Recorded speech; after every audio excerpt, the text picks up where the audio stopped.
Hey everyone, welcome to another episode of The Other Side of Addiction. And this is Wednesday night. Unfortunately, we always seem to have issues when we go live because we get a lot of feedback, which sucks. Now, our guest today, both of us have been really, really busy. So I think he's in his work attire. I am definitely in my work attire.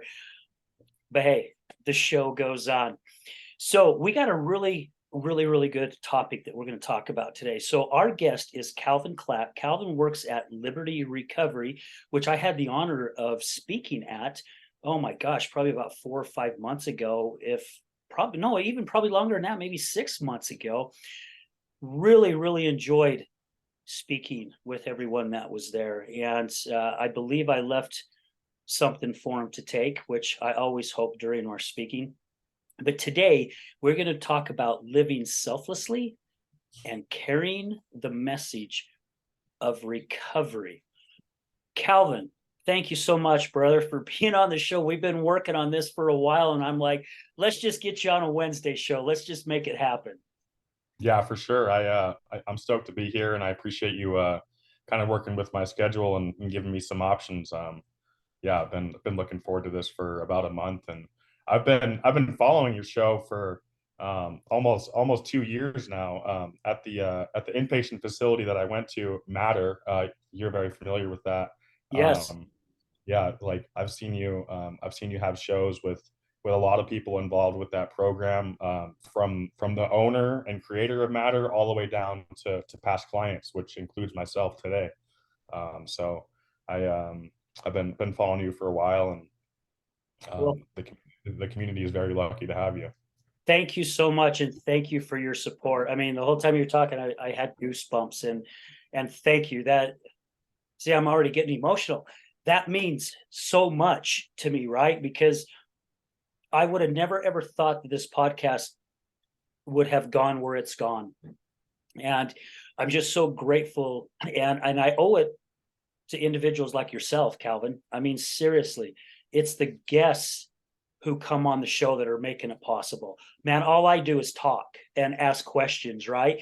You guys are the ones that are sharing your story. You're the ones that are using your voice and getting the message out there. And I really contribute the success of this show to everyone that comes on as a guest. It's not me, I mean, let's redo that. God first, then you guys, right? You all our guests are coming in and making this happen. And we are huge supporters, or we used to be huge supporters till they had to shut their doors with Matter Behavior. Janie is amazing. We met Janie, we met Whitney and Colby, and oh my gosh, and Jackie. I mean, who is just like so well known in the recovery community, and so many Big people influence. rely on her, right? Yeah, Yeah. So, question: yeah. Shoot. What does? Oh, go ahead. No, go ahead. What did you have to say? Oh no, I was saying, yeah, go for it. Let's hear it. Oh, okay. So, living selflessly and carrying the message of recovery. What does that mean to you? So for me, um, so something that's helped me stay sober. I mean, inpatient was great for getting sober. Um, Sober living was great for making me continue to be sober. But what I've found has been most helpful for me, is the rooms of Alcoholics Anonymous, and that program really allows me, um, to take the focus off of myself, because for so many years during my addiction, I it's all about what I need internally, trying to fill the void that's inside of me, um, and get what I want, and it doesn't matter who's in my way. um, Unfortunately, whether it's a loved one or someone I don't even know. um, when my addiction's at the forefront of my brain, I'm going to treat anyone and everyone as an obstacle, if they come in between me and me getting my next fix.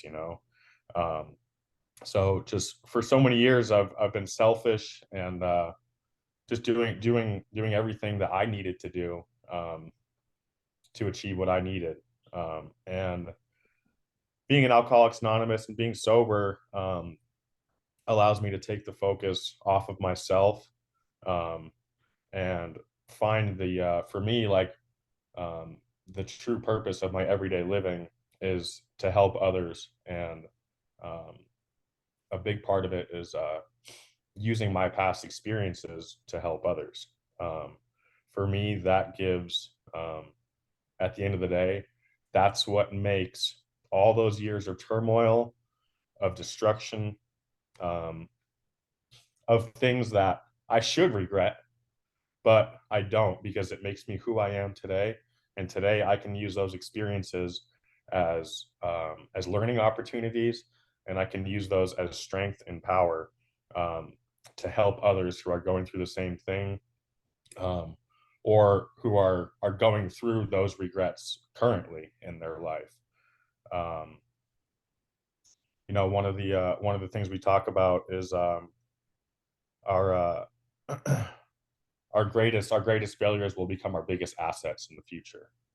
And that's really what I'm working to do today, to give my past meaning. Because if I if I just did all those bad things and continued to be a bad person, then that would just it wouldn't it wouldn't accomplish anything. But I can, um, it's called living amends, just by being sober, and being a good person and being a contributing member of society, and doing my best, um, to not like not cause problems for people, but to help other people and be a positive influence, on people, just by traveling throughout my day.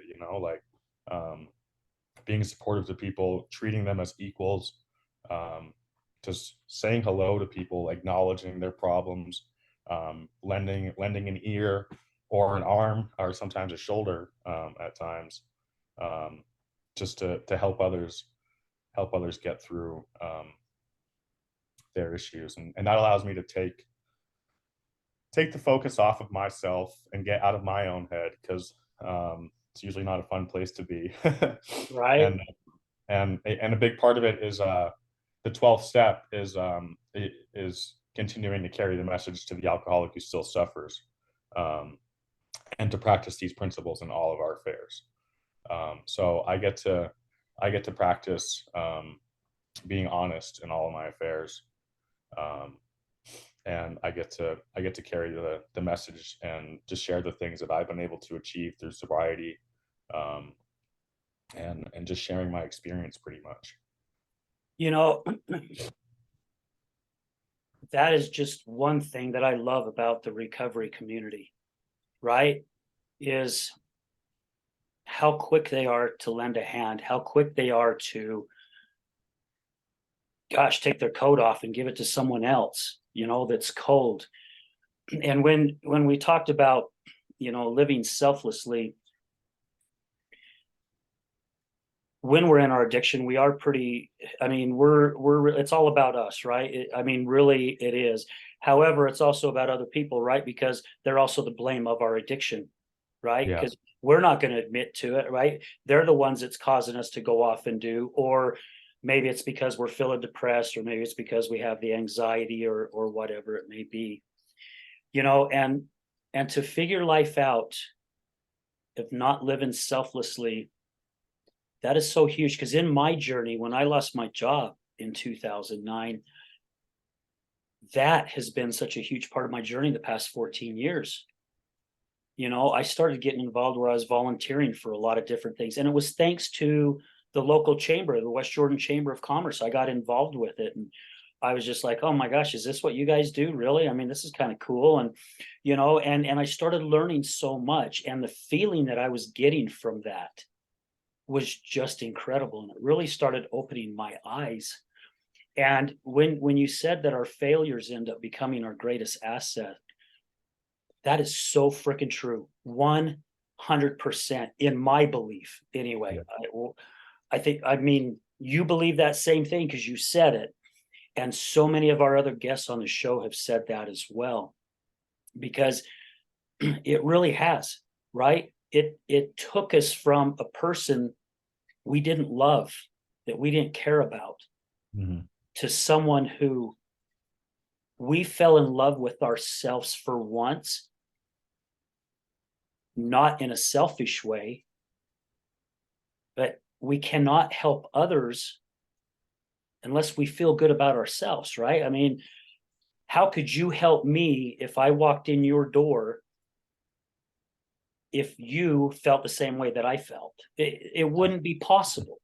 For sure. Yeah. Another piece of it is like I can't relay something that I don't have, you know. And another piece of the selfless part is like um a big part of the program is self-will, and the will of my higher power. And because for all my life pretty much I've been acting on self-will, and my own self-will plus my character defects equals disaster, you know. But with the help of a higher power, I can turn those character defects over to my higher power every day, and just ask for strength, to do his bidding, you know. Yeah. um, I get to be in touch with my higher power on a daily basis, and I get to feel out, um, and just ask to be directed where to go, how to be the person that he wants me to be to help his fellows. um, and you know, that's another big part of the program, and a big objective for me daily to, okay, like, am I being selfish? Am I being dishonest? Am I being afraid? Am I acting in self-will in this situation? Um, you know, a big part of it is, you know, like, I relax, I take it easy, I don't force things, I let things come as they come, and I accept them when they do come, you know. Because anger, resentment, distrust, those are the things that are going to take me back up. Those are the things that are going to make me drink again, you know. Yeah. You know, I am so glad that you just said that, Calvin, because I've had an issue happen in my life, and also I'm really glad that you just let things happen as they happen, right? It took me till I was damn near 60. I mean, I turned 60 this Saturday, right? And it's taken me till up to like in my mid 50s. Well, thank you. And to figure that out, right? And I learned it through my wife's addiction, you know, because I was always doing everything I could to control her addiction and control her actions for 8 years. I'm a slow learner, and it didn't work out. You know, the same results kept happening, Yeah. and I couldn't figure out why. And when I finally hit my knees, and for my higher power, it's God, and I'm like, okay, I'm throwing in the white flag, man. I give up. Yeah. You know, go for it, because I just keep messing everything up. And when you talk about the anger, I had some anger last night, and last Friday or Saturday, I think it was, and it was scaring me, Yeah. really scaring me, because It's a very strong emotion. oh my gosh, I I went to anger management for 6 months. I went to a therapist for 6 months in my mid 20s to learn how to control my temper, because I had a very, very bad temper. It was so bad that literally the blinders came in and all I saw what was in front of me. Nothing else mattered. I didn't care if it was against another person, smaller or bigger than me.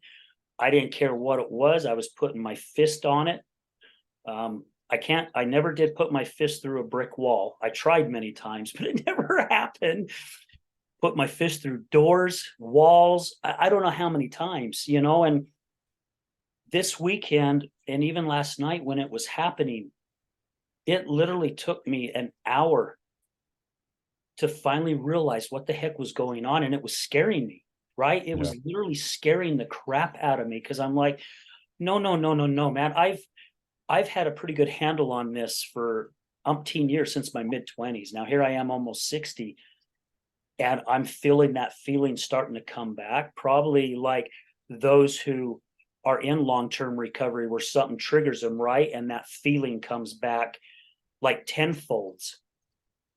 And learning certain tools and learning certain things, actually really even learning more about yourself, knowing that you have the control to decide which direction that you want to go. Yeah. And we can either use or not, drink or not.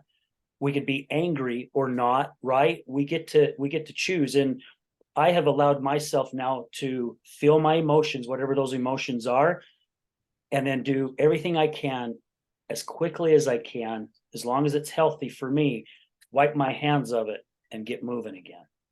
Uh-huh. Um, yeah, I'm glad that you shared that. Another part for me of being selfish and selfless and um, has been service, you know. And I know for a fact that you're very familiar with that. I've seen you donate and dedicate so much of your time, um, and putting on. I've been to a few of the events that you've been involved in, um, and you know, when we're feeling these strong emotions and having tough days, um, a big thing for me is being able to be of service. And um, you know, that'll take the form of a lot of different things. It can take the form of just calling a friend, you know, and checking in on them and seeing how they're doing. It could take the form of working with a sponsee, someone who I'm taking through the steps. Um, I've done a fair amount of homeless outreach in the valley. We meet up at a church or at a kitchen downtown. Um, through the Food Justice Coalition, me and my mom have gone on that together. We meet at a kitchen downtown and prepare like a vegan soup, and box it all up and take it out to the unsheltered community. And you know, like being able to give back and being exposed to certain situations like that really puts things in perspective. And it also like reminds me where I came from, you know. And that was one of the big benefits for me, from working at an inpatient facility. Like I worked at an inpatient facility for I started there after like only 3 or 4 months of being in sober living. I had like 8 or 9 months clean and sober. Um, and I was able to get involved in that inpatient facility, and seeing those people come in and we're teaching them like the basics of recovery. And like and a lot of these people only have just a couple weeks, a few weeks clean, and they're trying to get it together. And I'm I'm teaching them the basics of recovery, the basics of a daily routine, expressing gratitude in the morning, you know, and how to kind of how to the baby steps of like regulating your emotions, and just teaching them how to live, you know, and how Yeah. to like and giving them hope that they can be happy again. And having that having that a part of my first couple years of sobriety has allowed me to do the same thing, because it reminded me the importance every day of that daily routine and expressing gratitude, because I definitely do my best to practice what I preach, you know.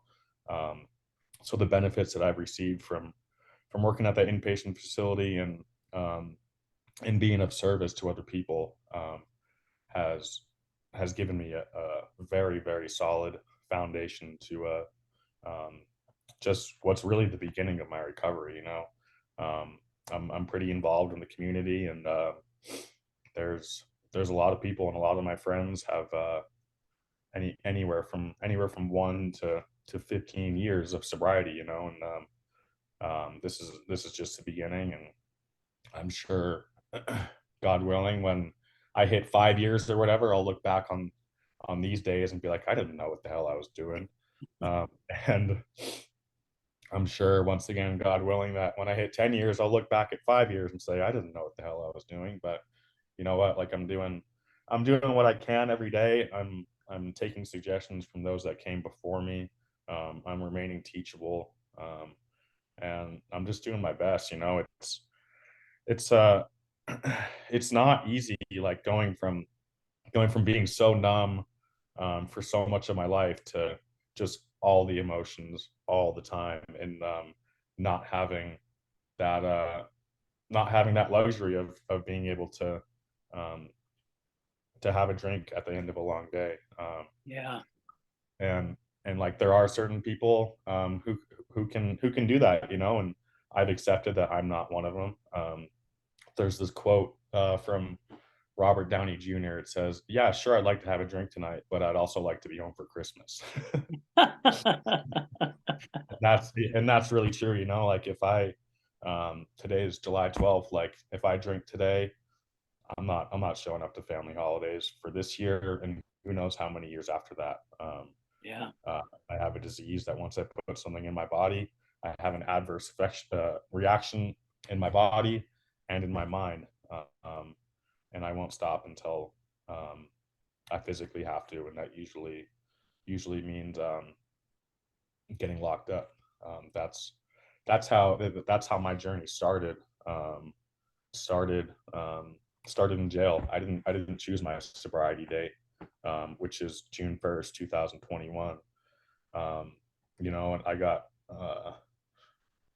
I got my room raided at the Zion's Motel on State Street, and they brought me out into their cars, and they said, "Calvin, we're doing this today with the hope that someday you can be clean and sober and be a productive member of society." And I said, "That's never going to happen."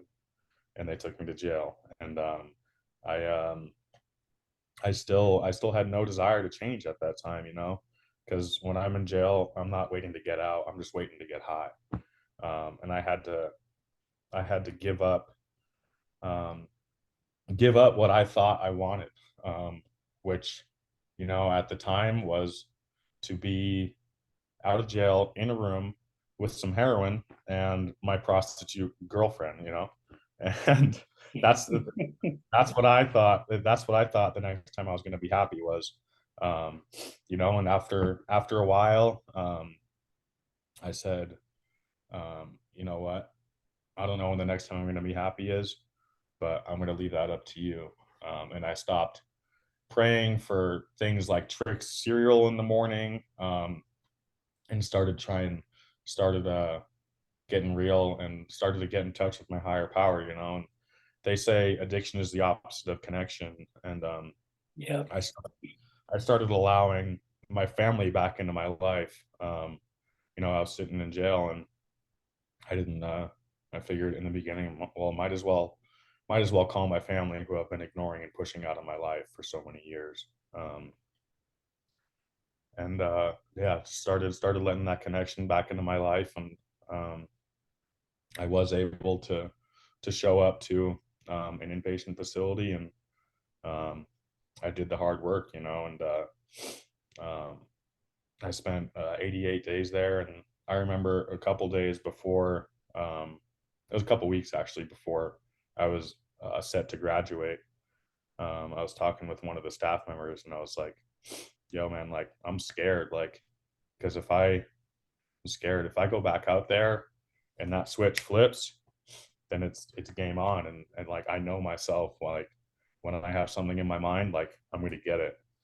Um, and he said, "Calvin, um, if you're doing the things you're supposed to be doing, if you're surrounding yourself with the right people, and if you're working hard towards a better future each and every day, that switch just isn't gonna it's not gonna flip from a light breeze. It's gonna hold strong."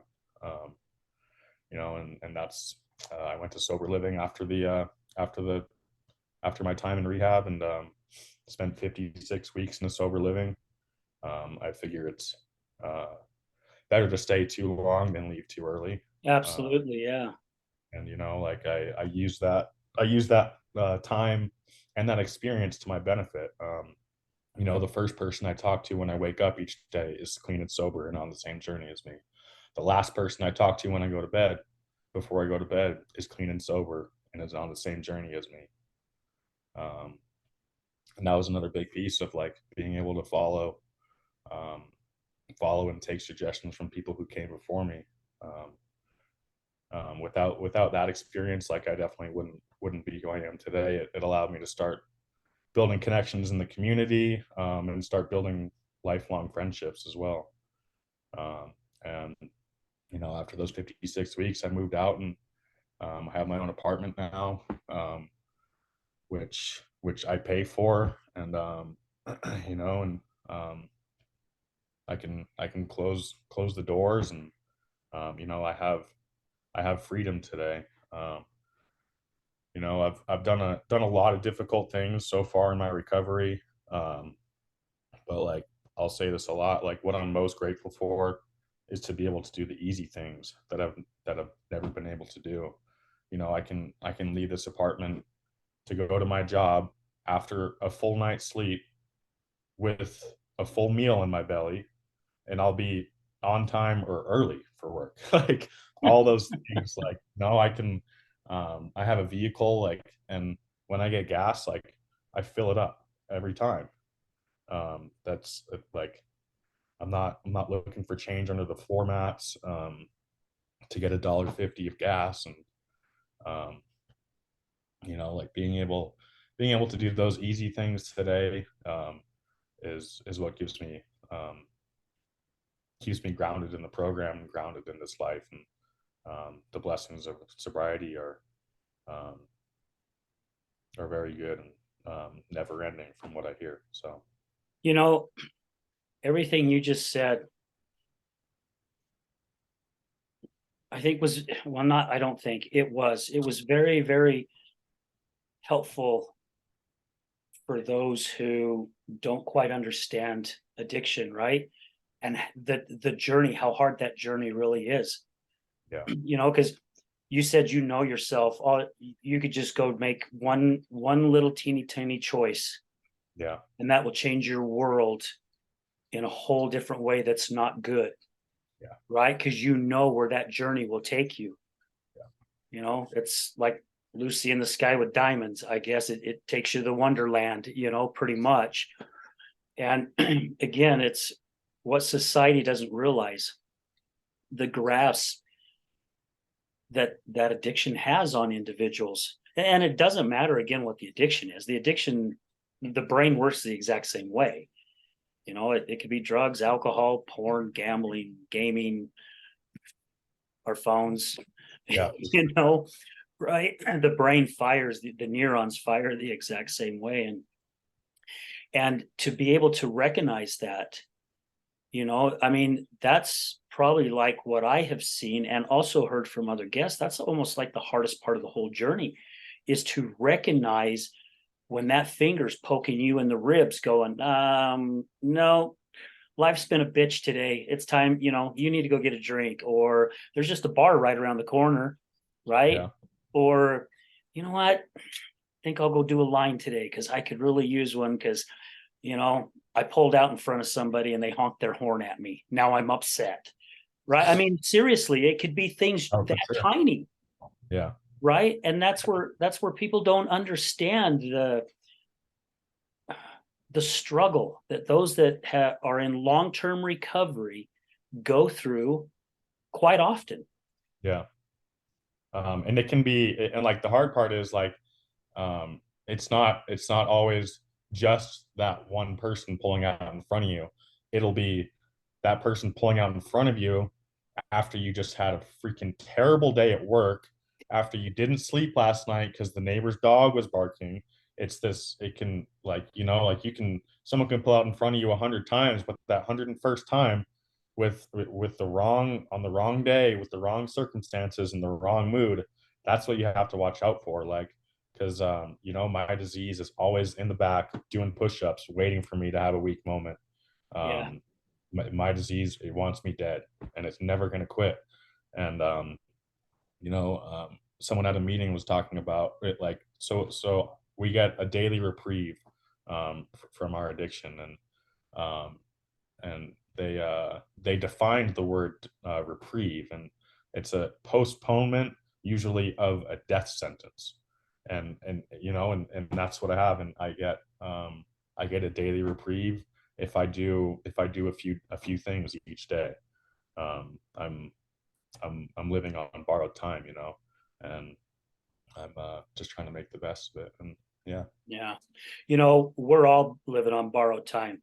Unfortunately, those who have battled with an addiction, it's it's like a double down, right? It really is. Because I mean, and I hope you haven't seen this, but being in the business that you're in, when you have someone that comes through your doors, is there for a week, 2 weeks, 3 weeks, maybe even a month, and just finally says, you know what, I'm done with this crap, man. I don't want to be here anymore. I'm done with it. You, as a counselor, and what you do your best to say, no, come on, you're worth it, right? You can do this. You've got the strength. I know you can, and let us help you get through it, right? Let us take your hand, and you know it still has to be their choice, right? Because you've lived it, you know. And then they leave if they decide to leave, and then you find out they're no longer with us. Yeah. You know, it's like that monster's been locked up. Like you just said, the way that you put it, I pictured someone in prison behind the bars doing push-ups, and they're waiting for the guard to drop the key so they can get the key and unlock that cell, and they're going to come at you full force, right? With everything that they have. And that's what the addiction does. And it's so sad to say, because that's usually the person's last chance of being on this earth, right? Or it is their last time being on this earth.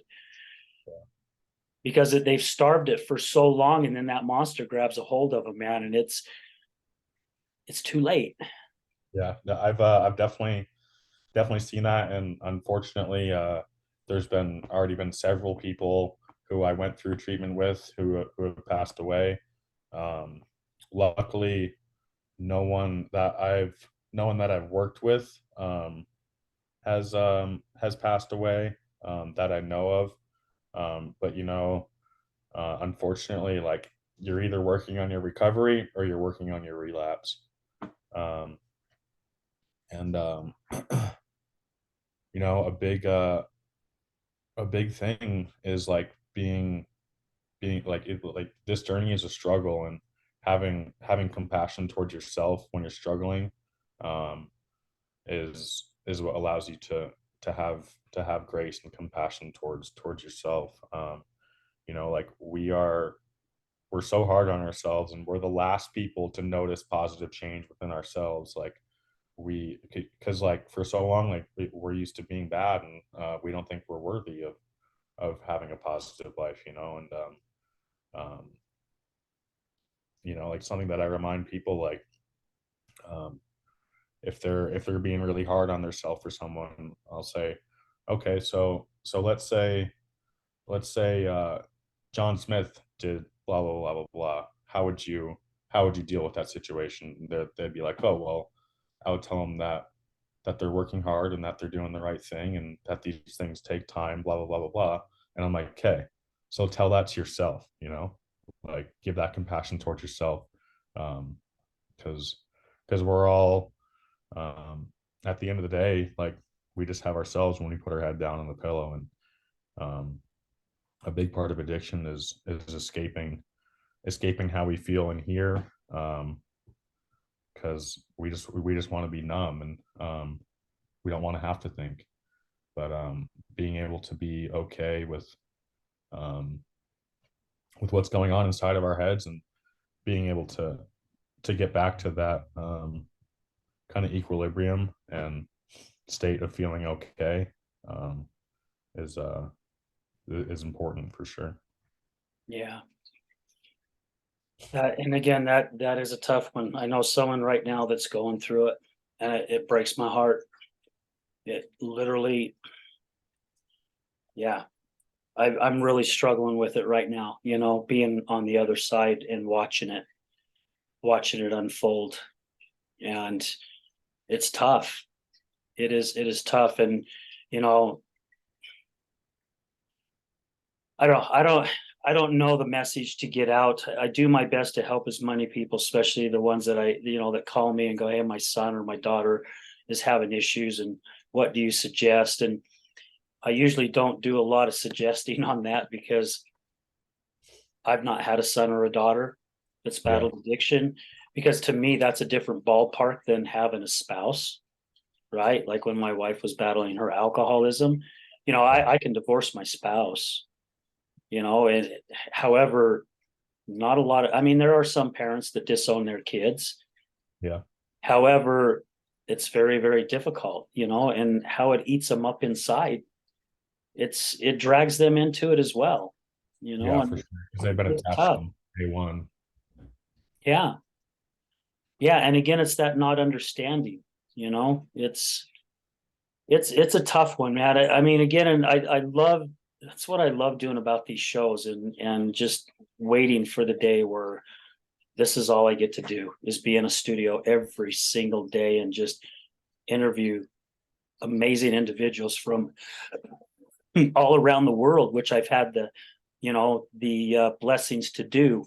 However, I'd like to reach more. I'd like to get out there even more and just get more stories out there and get people to understand more about, we're all individuals, right? I mean, if someone saw you before your recovery, probably even myself, I'd be the guy driving downtown going, look at that guy.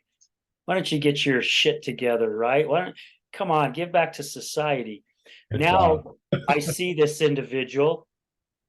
I would never have thought that this individual in front of me today was that person, Yeah. right? We're all loved. We all have people that care about us.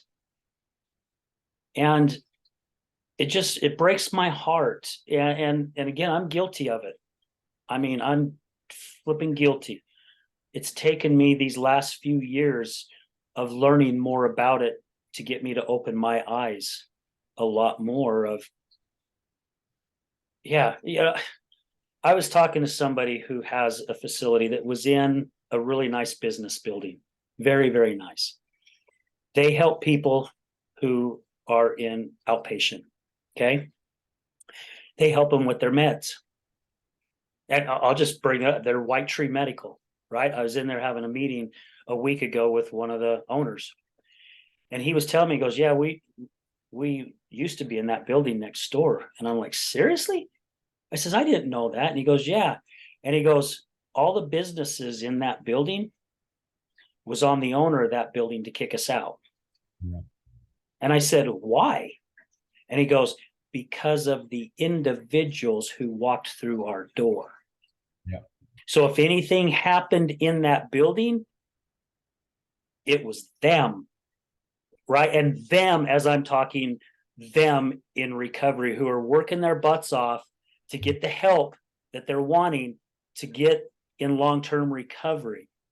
And I'm going, you have got to be flipping kidding me. And it reminded me of the neighborhood protests that Yeah, both at, right? exactly It's what I was just crazy. about. Yeah, it's nuts. Yeah. Yeah, like a story comes to mind when you say that too. Like when I was going through outpatient, it was at like there's like a dentist, I think it was a dentist place next door. There's like maybe 4 or 5 suites in the building. This is in Murray. And out in the parking lot, someone had come through and smashed a bunch of car windows. And we don't even have group until 4 o'clock, and this happened like in the middle of the day. But there's day workers there at the outpatient office, so we still had employees there. But someone had come through, smashed like 5 or 6 different car windows. Sure enough, the freaking people come banging on our door. They're like, "Oh, what the hell!" Like, like they're mad at us, and it's like, "What are you talking about?" Like, first of all, our car windows got smashed too, so I don't know why you're freaking out at us. Yeah, it's a total stigma, and It it's is. ridiculous. But yeah, if I could, Al, you're talking about kind of people that care about us, and kind of how I was before I started my recovery. So I've been, Calvin, before you jump into that, yeah, I'm going to have to interrupt. Okay. Just real quick. I have got to go grab my battery because I just shows red on there, or my plug. So listeners, I apologize. Calvin, I apologize, but I do not want this to cut off in the middle of this flipping story. So give me 1 second, guys. I'm going to disappear for a second.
That's what I get for not doing it before the show.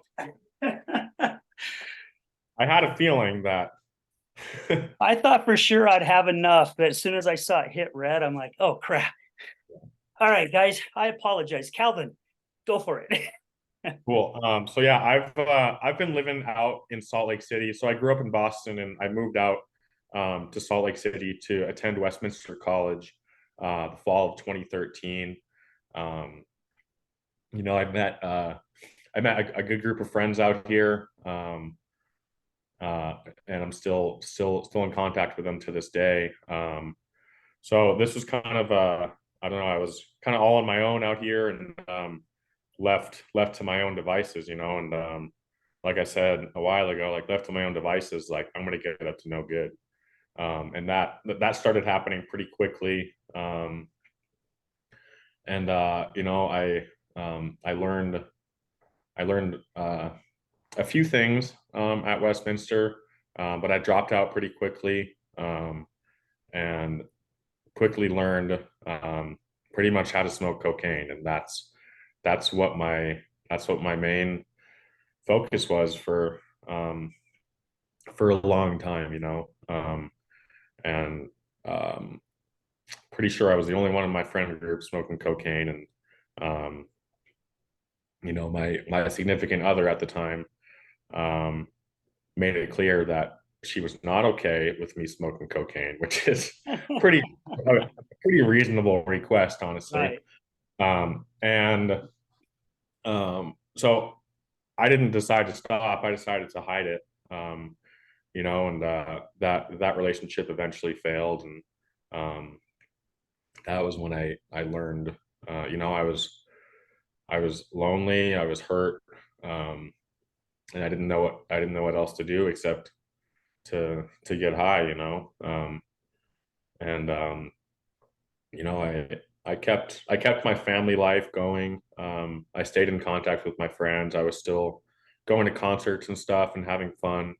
Um, but you know, slowly, like my addiction started getting higher and higher on my list of priorities. And you know, like a while ago, a long time ago, when I would go to meet up with my friends, I'd meet up with them with the intention of um, experiencing happiness, laughter, camaraderie. Um, didn't take too long before I'd meet up with my friends with the intention of getting free drugs and alcohol from them. Um, and it progressed past that point. You know, it got to the point where, you know, I was I was low key homeless. My friends didn't know it, or maybe they did, but I was homeless, and um, uh, you know, I would meet up with my friends with the intention of hopefully being able to get like 4 hours of sleep on their couch, or a can of soup from their cupboard, because I wasn't able to take care of myself. Um, you know, I wanted to use without consequences. I wanted to use without hurting the people around me.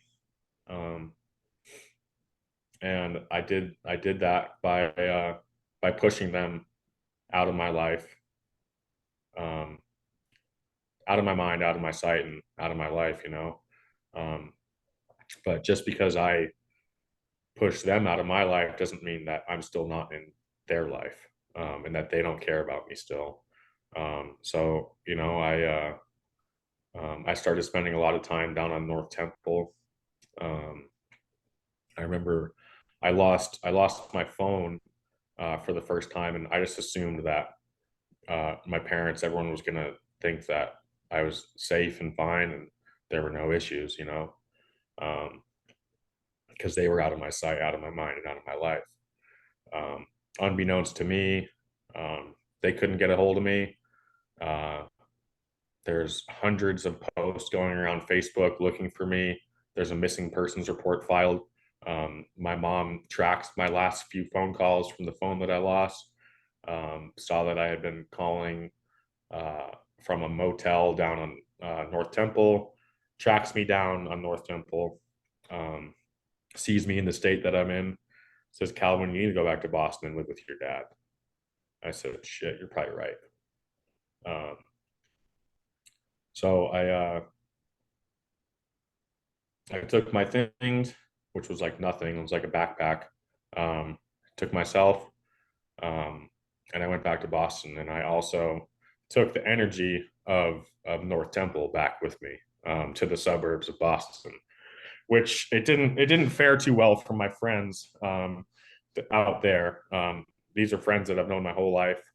Um, I pretty much burnt. Took 2 months for me to burn every one of them, pretty much. Um, and after 3 months there, um, I had one friend left, and I said, you know what, I'm not trying to live here anymore. I want to go back to Utah, and smoke drugs and be on North Temple. So um, I stole my dad's car. I manipulated my last friend out there into giving me $500 for gas money. Said I'd pay him back. Um, didn't pay him back for years, until I got sober. Um, but stole my dad's car, took my friend's money, drove straight from Boston all the way to North Temple. Arrived here, and I didn't sleep for 17 days. Oh my Um, gosh. Holy cow. and at this point, um, I had never been arrested. Um, and it wasn't long. I was fully devoted to my addiction, and it wasn't long before the car got impounded. I started getting arrested, catching felonies.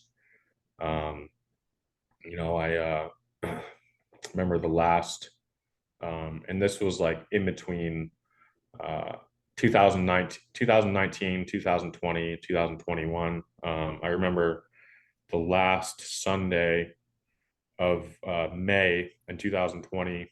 I got stabbed in the face and neck about 15 times with a pocket knife, um, at the Gateway Motel on North Temple, and I should have died. Like, I don't know how I didn't die. But pocket knife went all the way into my neck several times, right behind my ear. This is still all numb all the way down to my chin. Spent 4 days in the hospital. Um, and my mom came and picked me up at the hospital, and brought me to her house in Park City, which at the time I wasn't even allowed at, um, for other reasons. But Yeah. she let me into her home, and to recover. And it wasn't 24 hours that had gone by before I said, Mom, I want you to drive me back down to North Temple. Because when you're not done, you're not done. And to this day, like, I still don't know how she did that, physically and mentally, um, dropping me back off where I almost just died. Not died, got killed. Um, and I kept at it for another year or so, and um, I remember 6 months later than that, this was December of 2020. I got booked into jail. They told me I weighed 141 pounds. Can't really see on the video, but I'm about 6.5 feet tall, and pretty big guy. So that's not a healthy weight for me. Yeah, Uh, I look up to you, Calvin. uh, and my addiction was just in full swing. I was completely involved in the lifestyle. Um, I was moving product for a cartel. I had my own apartment supplied by them, and they pretty much owned me for about a full year, and until I did end up getting picked up. And like, I had no hope. I had no intention of ever changing. My plug told me, we could do this forever, and I was down. I was like, that sounds good. as long as I can get high forever, then that's all that matters to me. Um, and like I had a good childhood. Like I had everything that I needed um to have a happy and successful life, um I just I don't know, I fell short on a variety of different things throughout my first 15, 20 years of life. And I said, you know what, if I'm going to be at the back of the pack, I might as well fucking act like it. Excuse my Yeah, language. Um, yeah, and it was just I felt comfort not feeling anything. That was the only time that I was okay. And um, you know, it it wasn't a fun time at all. Um, but it was what I thought I needed to do. Um, and luckily I've been able to make that mental change, um, start giving back to people. Like I have no exit plan for this journey. um, really these days the only thing I crave is just more sobriety. um, I've been able to get the trust of my family back, um, making amends to my loved ones and people who I barely knew, but inside I know that I still harmed them. I get to make amends to them, and and there's a couple people on that list who I reached out to, and they don't want anything to do with me. They won't even return my calls. Um, but the uh, the idea behind step 9 is became willing amends. It became willing to make amends to them all, and I know deep inside, with no doubt, that I am willing to make amends to them. If they walked through my door right now, then I would, and that's another piece of the living amends. Just by being a good person and doing the right thing every day and doing what I can to give back, that uh, that just helps make up for the harm that I've caused, um, my circle and the community and society as a whole. Uh, like I said, I had the trust of my family back. Um, I have friends that believe in me and support me, um, and uh, I have close friends in the community um, who I help every day, and they help me every day. Um, it's just I don't know. It's just crazy to believe and think of the life that I live today and the things that I'm able to do. Uh, I don't take life for granted. Um, I do take life seriously, but I do what I can to have fun as well. Um, but this addiction, it's no joke, and it wants me dead, and I have to do the things that are outlined for me that have been proven to work, if I want to stay alive. So that's got to be my first priority each and every day, each and every minute. Um, I I'm very grateful to be able to be on your show today, Al, and carry the message of recovery. Um, and even if this helps one person, then it's all worth it. It's crazy that you said that, Calvin, because we have a lot of our guests say that, and I've even said it on the show, which you've probably heard since you follow the show, that if it helps one person, everything that we've gone through was worth it, right? Because we know it'll snowball, you know. Yeah, Um, Calvin, you're out there, you're changing people's lives, and you're not even realizing it, I'm sure. And the reason why I say that is so many of our guests that have come on the show and shared their recovery journey and shared their story when they were in the depths of their addiction, and now what they do and what their new high is, right? Their new high is giving back and helping others. And you talked about some people have come back in your life and how they've gained that trust, and there's others that have not. I'm a firm believer that the ones that have not, they don't belong in your life. It's the ones that do come back. Those bridges are built again.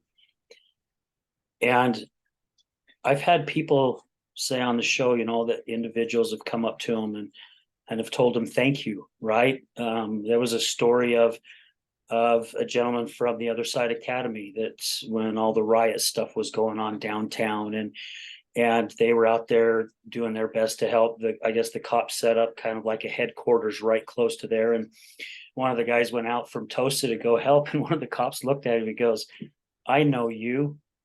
Yeah.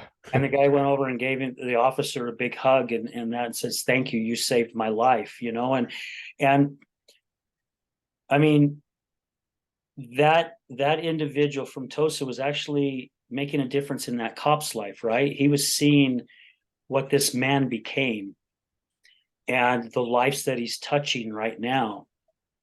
And I was told years ago by our producer, Brad, when we had our studio, that would happen.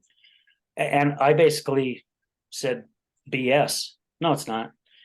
Sure, you're just making me feel good because, I'm wanting to get this podcast going and you're boosting me up, and I appreciate it, right? However, to hear individuals like yourself who watch the show, people that come up to me at recovery events to say thank you, I would have never, ever thought that by doing a show like this would change people's lives in one way or another. And all of our guests that have come on the show, you including, have changed my life. Because there's things that you say during your story and your journey, and that these little light bulbs start going off in my head. And sometimes I'll elaborate on them, and other times I just like to sit there and just soak in the light, right? And just kind of feel it and absorb it, because you're teaching me so many different things. And it's just an amazing thing. And I believe you said it, our failures, right? Our failures are actually our greatest blessings. Our mistakes are our greatest blessings, if we choose to make a different path, right? Because we could continue to go down that same path. However, those that say, I'm dropping the shovel, I'm done digging, and they walk through a different door, it's amazing how quickly life starts happening for you, not to you, right? It's so amazing. And I tip my hat off to you, brother, for all the things that you do, and for going through what you went through, but to be able to walk into work every day and know exactly what these individuals who are there going through, because it's got to bring like some flashbacks back, right? Especially when you see someone acting out or having struggles, and because it's not easy. It's definitely not easy, as you know. So I tip my hat off to you and so many others who work in the recovery realm to be able to do what you guys do. I mean, to me, it's such an amazing thing. And there's so many ways to give back. I mean, we could go volunteer at the homeless shelter, or we could pass out food at the food pantry and different things like that. And yes, we're changing people's lives. But when you're changing people's lives in the recovery part, I mean, oh my gosh, I'll put it to you this way, and I've said this many, many times on the show, and I love saying it. That's why I bring it up a lot. You're God's angels. When Jesus walked this earth and he was looking for his disciples, he didn't pick the ones that were all righteous and everything, right? He picked the imperfect ones for a reason. Sure. Because they knew the struggles. And he also knew they could deal with the struggles, even though he knew some, was going to lie about him and deceive him and different things like that, but he knew who they were as individuals inside. And that's how I see everybody in the recovery community. I am so blessed and so grateful to be in this circle. I mean, seriously, I'm just, I look at it as being honored. I'm honored to be in the circle with so many amazing individuals and to have people like yourself on the show. So you said thank you, for allowing you to be on the show, buddy. Thank you so much for being here. However, it's me that needs to say thank you to you, because it's not easy living your story, right? I've had some people that I've asked to come on the show and they're like, Al, thank you, but I don't want to go back there. I don't want to relive it. I have to respect that, right? Yeah. I probably don't get it, right? I don't. It's like, oh, just come on. I could say that. Just come on. Just all we're doing is talking. However, there's some individuals that it's still so new, even if it's been 5 years, right? It's still so fresh for them. And I get it. Why would you, if those feelings are that strong, why would you want to go backwards? You want to continue to go forward, and they're still using their voice, but they're using their voice the way that they feel is best for them. And I respect that totally. Agreed. So, thank you for everything, buddy. I mean, seriously, thank you so much. We talked about so much on this show. I mean, we talked about the living selflessly throughout pretty much the first half, and I'm really glad. It's kind of crazy how it works, as I was getting ready to ask you to share a little bit more about your story, and then you went right into it, right? Just as my computer was about ready to die. So I'm glad I got here before it died, because it needed to be told. And I'm very glad that you told it. I was watching your facial expressions, and I could see even the emotions working up in you, because you're reliving this as something that you're wanting to do your best to put away. However, you're accepting it. You've taken the acceptance, and you're okay with that. And it's huge. It's huge. It goes to show the type of person that you are, and so many of our guests are who they are today. And they're not that individual 2-3 years ago. By all means, there's someone totally different. And that person 2-3 years ago was still that person you are today. It's just you hadn't broke the shell yet, right? You just didn't give yourself a chance to get out. Yeah, exactly. Yeah. Gosh, I'm thinking we already touched base on it. However, I always like to ask this at the end of it. What's your main message for our listeners? I would just say, I'd say the importance of knowing yourself and knowing what you're capable of. I'm capable than a lot more than I know. Like something that comes to mind, like there's been studies where they like test human exhaustion or whatever. Or like if someone's challenged to run a marathon and it's a big struggle for them, they'll complete the marathon, but they'll pass out right on the finish line. But if they don't have a finish line there, they'll go even further than they would have. So just being able to because they say that I don't even know what's in store for me. Like the blessings of sobriety are never what I think they're going to be like.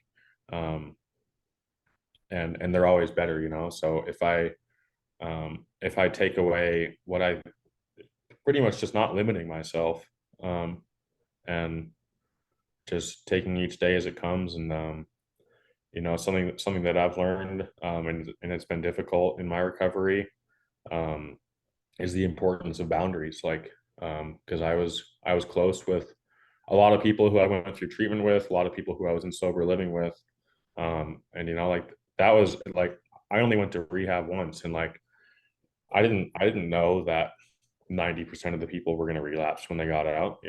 I thought we were all just going to be sober now and happy. But um, it's a hard line of saying, okay, should I continue to help this person, or do I need to distance myself from this person and love them from a distance? Even though I still so badly want them to succeed and have a happy, joyous, and free life, but I need to have personal boundaries for myself and say, okay, um, this person is not bringing good things into my life. Um, this person doesn't uh, doesn't value my time, and doesn't respect me. Like, um, that's an important line for me to draw. Um, and just boundaries with myself. Like, how am I gonna allow others to treat me, and how am I gonna allow myself to treat myself? Working on that self compassion um, is is a big thing for me. Um, and yeah, just being nice to myself, and um, knowing that it's not going to be easy, but uh, I believe I'm not going to be put in a situation where I don't have the strength to get through it. Uh, so yeah. I love it. That's a great message. That's huge. You had a lot of meaning behind that, and definitely a ton of feeling behind it. I was feeling it, and I'm not even on that journey, right? And I was feeling, because we can all learn by this, even if you're not in long-term recovery. We've all got a lot to learn, and talking about bettering ourselves. There's, again, I'm a firm believer there's no finish line. Yeah. I will continue to work on being a better human being, because it's years ago, probably, well, 4 or 5 years ago, I really thought I had it licked.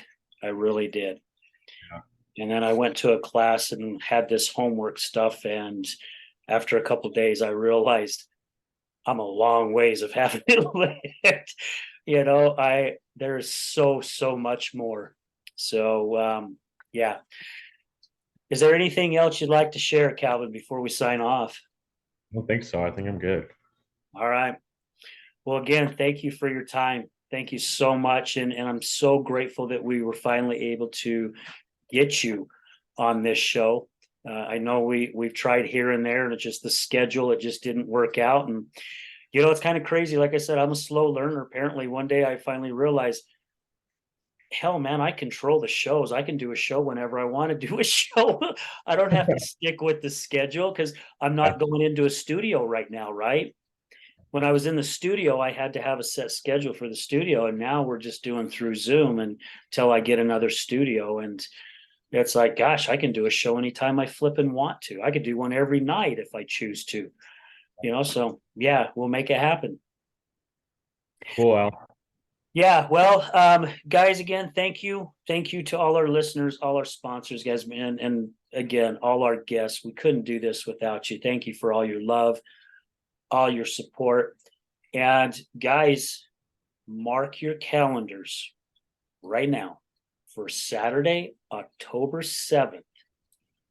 We have had so many people reach out to us and ask when we're going to do another Healing Utah Success Summit.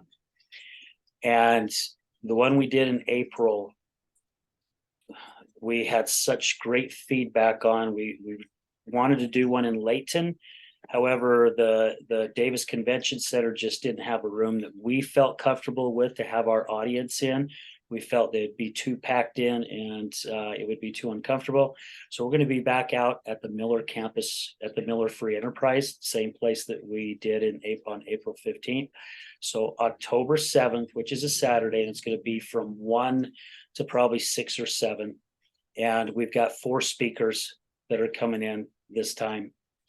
And we're going to pack the house on this one. Let's see, that's a strong word to say guarantee. I will almost say guarantee and promise are 2 strong words, but I would, if I was a betting man, which I am not, I would bet that we're going to have 300 people there at this one. And the reason why is because we have a marketer that really knows what he's doing, and he's going to get this thing out there instead of us just kind of doing it what we do, right? I mean, we're not professionals at it. So again, October 7th, guys, at the Miller Free Enterprise Building. Calvin, again, thank you for your time, brother. I love and appreciate you and respect you so much. Same with all our listeners. You guys remember this: addiction is giving up everything for one thing, and recovery is giving up one thing for everything. We're out.